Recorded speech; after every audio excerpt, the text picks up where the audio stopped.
Alors tu me demandes si je sais ce que je vais faire avant de le faire. En fait, je ne sais pas. J'ai une vague idée. Mais c'est surtout les couleurs qui me guident. Et j'ai envie de les mélanger. C'est très ludique pour moi, en fait, la peinture. C'est très ludique. Je ne sais pas l'expliquer, mais ça me permet d'exprimer des choses que je ne peux pas exprimer avec les mots. Et tu vois, j'ai l'impression d'être une enfant de 5 ans à mélanger mes couleurs dans tous les sens. Et c'est particulièrement agréable. Donc en fait,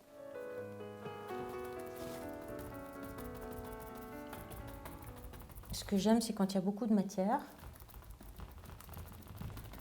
J'ai le luxe de ne pas avoir à me poser de questions. Donc là, tu vois, j'ai une vague idée de ce que je fais, mais je ne sais pas plus que ça. En tout cas, c'est le début. Et puis après, je l'affinerai.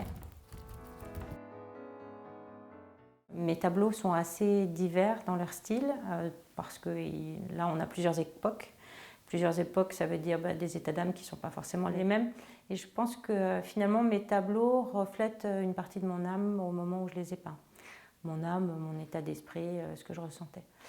J'aime beaucoup les couleurs, j'en ai besoin pour m'exprimer. Certains tableaux sont moins colorés que d'autres. J'ai ma phase orange, j'ai ma phase rose fluo, ça revient, ça repart.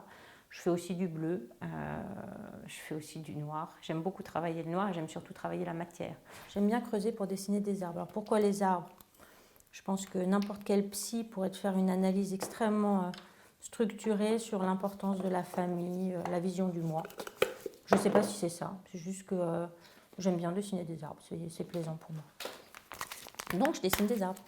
Mais je ne fais pas que ça. J'ai découvert aussi un petit peu l'abstrait par hasard. Et l'abstrait est extrêmement plaisant à faire aussi. Alors quand je mélange les couleurs comme ça, je n'ai pas d'idée préconçue. Au début, je ne sais pas que je vais faire ça. Mais quand je le fais, ça me paraît parfaitement naturel. Et c'est extrêmement ludique, comme tu le vois, parce que ça va vite. Alors après, je vais le peaufiner un peu. Hein. Alors la vraie difficulté en peinture, par contre, c'est ce que j'ai découvert, c'est de savoir à quel moment s'arrêter. Finalement, à chaque fois qu'on a des expériences qui sont un peu malheureuses dans la vie, et on en a tous vécu des plus ou moins marrantes, finalement, on peut toujours en tirer quelque chose de positif. Et c'est ce que la peinture m'apporte, je crois. Parce qu'il n'y a pas de vérité en peinture et parce qu'à chaque fois que j'ai planté un truc, finalement, j'arrive toujours à faire quelque chose d'assez plaisant avec. Et c'est valable d'un point de vue général avec la peinture ou avec la vie, je trouve.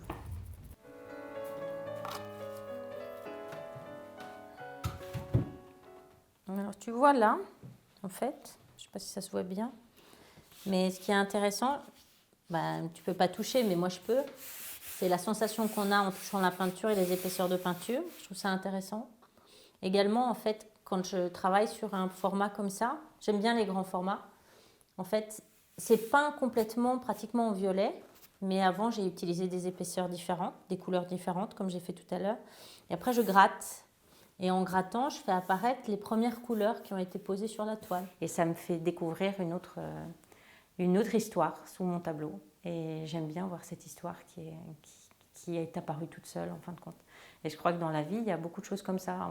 On voit d'abord le premier plan, et puis si on gratte un peu, on se rend compte qu'il y a autre chose derrière.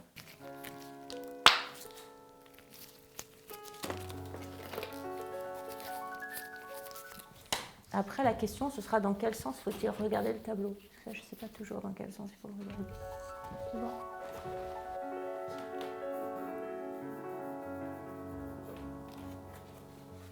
Les épaisseurs me donnent une impression de rendre le tableau vivant, beaucoup plus que quand le tableau est juste avec de la peinture à plat. En plus, les épaisseurs accrochent la lumière de façon différente et donnent une impression de mouvement. Alors là, c'est une technique sur du verre. J'aime bien travailler la peinture sur du verre. Je ne sais pas si ça se voit bien, mais en fait, il y a 3 plaques de verre sur ce tableau-là. C'est très lourd, hein. C'est très lourd. J'ai utilisé comme pare-feu à un moment. Et en fin de compte, j'ai apposé de la peinture sur une toile et ensuite j'ai apposé les plaques de verre sur cette toile à plusieurs reprises. Et ça a donné ça. Et je trouve que c'est gai. Et j'aime bien que la peinture soit gaie. Alors celui-là, c'est une technique qui est différente parce qu'en fait, la peinture est creusée. Les arbres ont été creusés et on a l'impression qu'il y a des reflets. Alors là, c'est un bleu. J'avais fait la toile en bleu foncé et bleu plus clair. Puis j'étais pas complètement satisfaite de la toile. Et d'un autre côté, j'avais cette plaque de verre qui est de la même famille que les 3 plaques de verre qu'on a vues. Et en fait, j'ai eu l'idée d'apposer cette plaque sur la toile. Ça tient par la peinture, en fait, il n'y a pas de colle. Celui-là, il est assez emblématique de ce que je fais. En tout cas, en termes de composition, pas forcément en termes de couleurs, parce que mes couleurs sont généralement beaucoup plus gaies que ça, beaucoup plus chaudes. Alors que là, c'est des couleurs froides.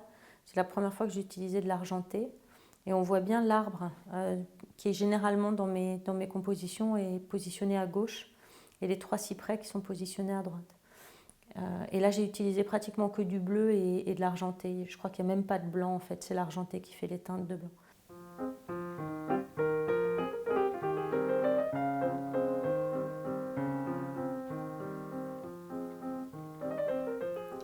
Alors, ce tableau a été choisi par le gouverneur des Invalides pour l'affiche de l'exposition vente de l'an dernier. Et c'est l'association pour laquelle l'exposition vente a lieu chaque année mais particulièrement chère parce qu'elle est destinée à aider les victimes d'attentats et d'accidents en opération. C'est une association militaire. Je suis originaire des Cévennes et toutes ces couleurs, moi je les retrouve avec les champs de garrigues et les champs de fleurs que l'on peut avoir au printemps ou en été. Donc oui, je le trouve très gai et il me parle énormément parce qu'il me parle d'un paysage dans lequel je me sens bien. La nature est omniprésente dans mes créations. Bon, les arbres, on en a parlé. Je commence à faire des oiseaux, des papillons, c'est un peu nouveau.